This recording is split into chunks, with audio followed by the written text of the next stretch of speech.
You don't pick up a child when they're crying. You force the child to disconnect from themselves. So what I'm saying about trauma, it doesn't have to be these big ticket or big T events like abuse. It can simply be modern parenting practices advocated by so many parenting experts that have parents actually ignore their own parenting intuitions in order to enforce certain behaviors on the child. So that's what we call small t trauma, which is not about terrible things that happen to kids, but about the good things that don't happen.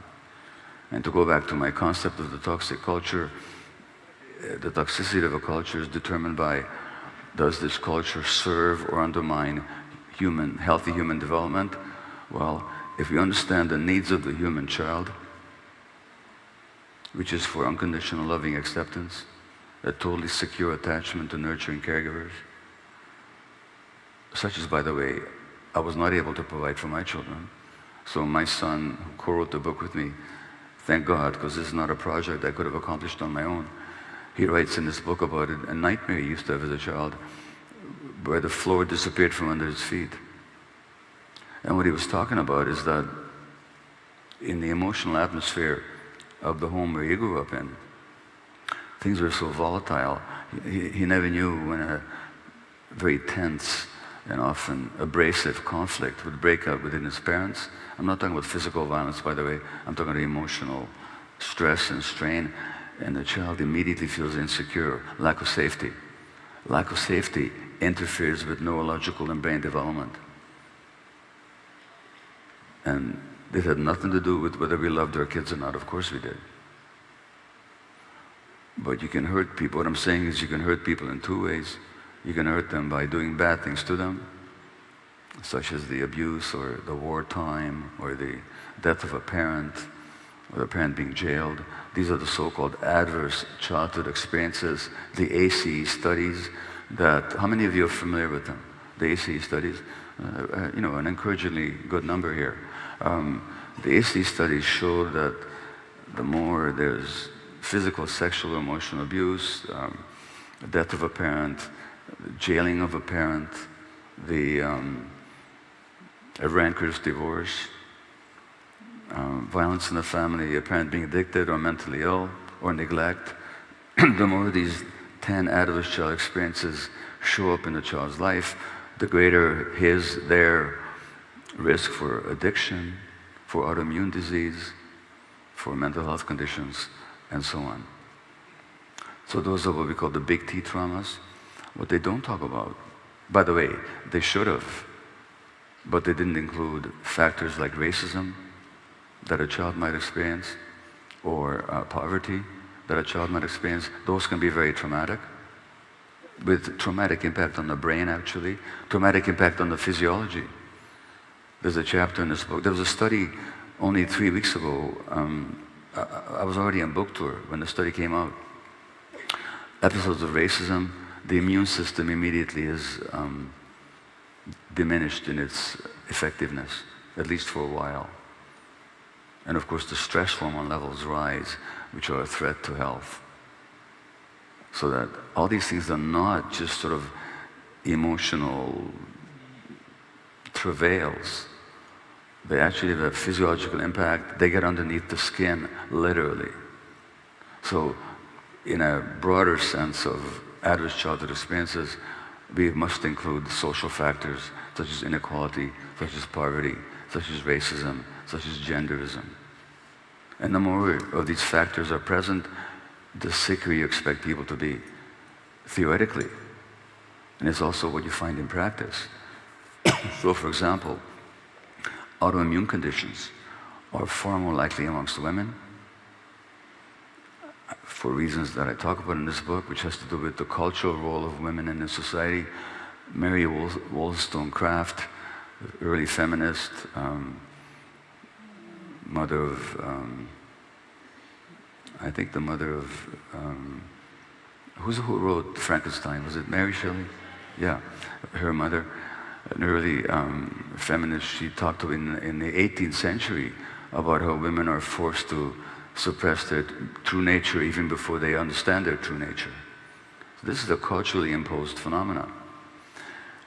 You'd expect that the more than race and gender and poverty intersect, if we understand the mind-body unity, and if we understand that our biology is largely shaped and affected by our social conditions and our relationships, then you would expect that in a society where racism is still rife, if you're a woman, if you're poor, and if you're a person of color, you're going to get more autoimmune disease, which is exactly what you get in significant percentages. So that an indigenous woman in Canada, a population who never knew autoimmune disease prior to colonization, an indigenous woman in Canada today with a horrible history and a horrible present in Canada of their situation, they have 6 times the rate of rheumatoid arthritis than that of anybody else. This is in a population that did not used to have autoimmune disease at all. So those are the big T traumas. The small T traumas are where the child's needs that I've outlined, some of them the unconditional acceptance. Another need of the child is the freedom to experience all their emotions. You see, our brains are wired for emotion. In fact, our emotional brains, both as a species and as individuals, develop before our intellectual brain. Ideally, if the development of our emotional brain, the right side of our brain, is healthy, then the intellect will be in the service of well-being.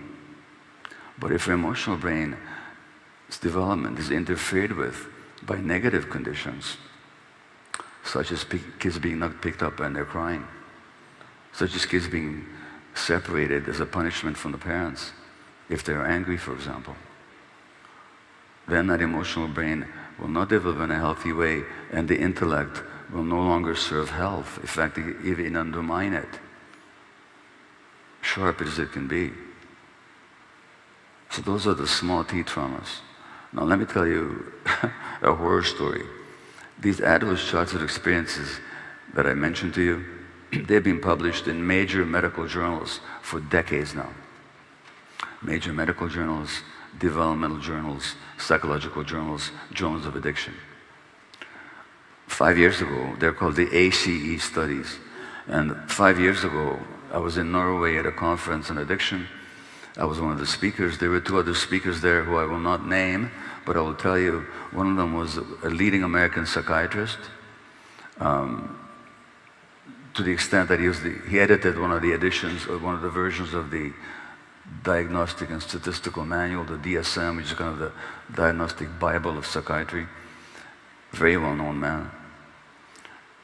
The other speaker was a therapist of cognitive behavioral therapy, as high up in the CBT world as you can get. Very well-known name. And we had dinner the night before the conference, and I asked one of them where they lived, and they said lived in a certain city, San Diego. And I said, well, you must know Vincent Felitti. And they said, who's that?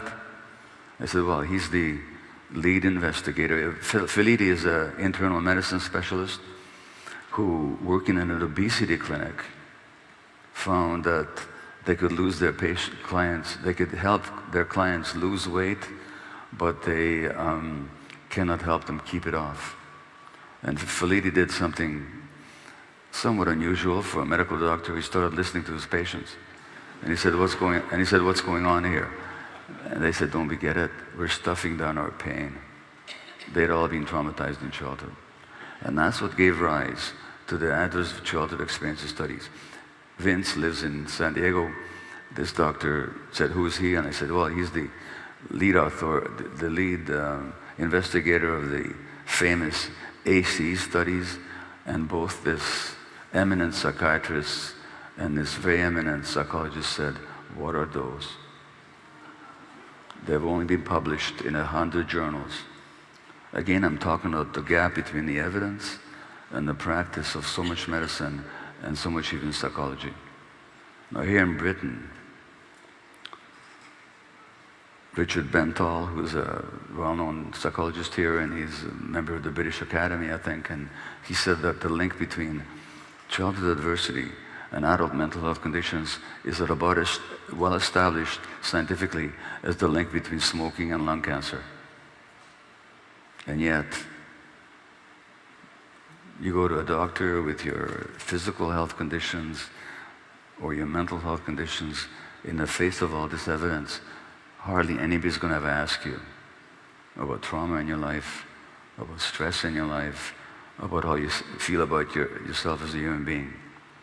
Let me come back to healing then, or let me come to healing therefore.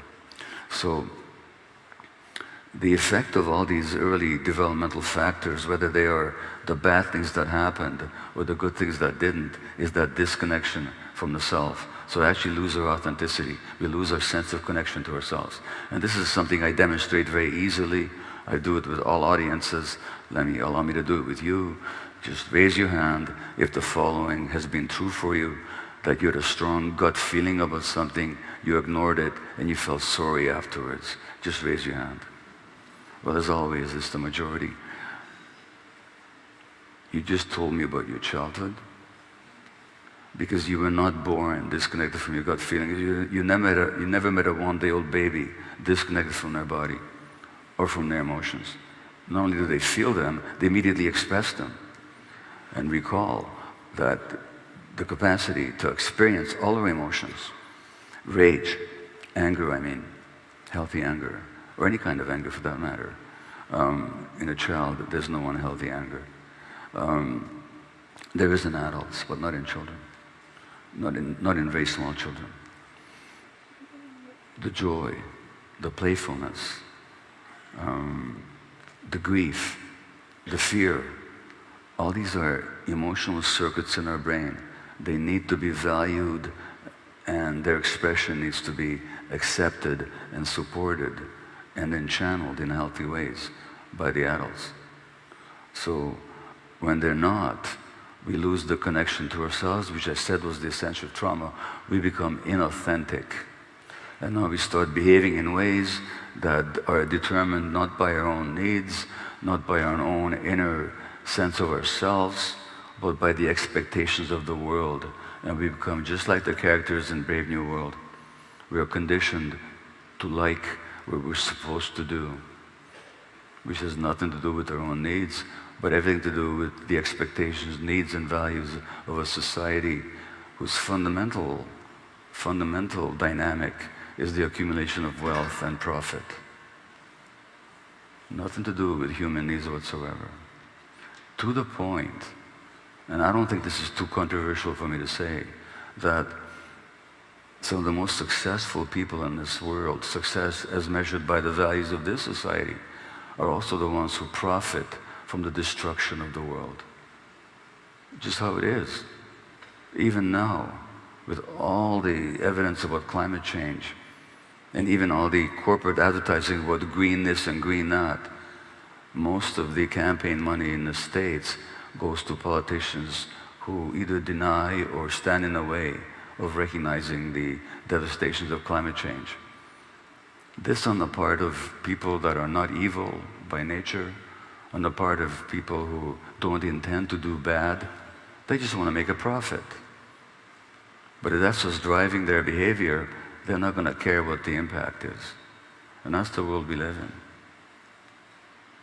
So in terms of human nature, just ask yourself this. When are you more at ease? When are you viscerally more at peace? Excuse me. When you've done something selfish and greedy and manipulative, grasping, or when you've been kind and generous and collaborative with other people. When do you feel more at ease internally? When does your body feel better? Most people will say that there's much more peace, much more ease, much more comfort inside their body physiologically when they actually are open-hearted, genuinely, not open-hearted for the sake of being liked or respected, not open-hearted for the sake of being accepted, but open-hearted because it expresses who they are. When do you feel more at ease in your body? Most of you will say, Yes, when I'm being open-hearted, kind, and generous, not when I'm being greedy, selfish, and competitive. Well, that tells you something about what human nature actually is. And so that loss of authenticity, for reasons I will not go into explaining now, but maybe you'll intuit to a significant degree, and you'll certainly get that information in this book and my other books, is that loss of authenticity is a significant cause of illness and distress, physical and mental. And I love quoting Hungarian doctors for some reason, I don't know why. And Dr. János Hans Selye, S-E-L-Y-E, who was the preeminent researcher of stress. In fact, he coined the word stress in a way that we use it today. And he's the one that showed in the laboratory how stressing animals will have physiological impacts on their immune system, on their hormonal apparatus, on their intestines. And Selye was not only a brilliant physician, he was also a brilliant researcher. He was also a humanist.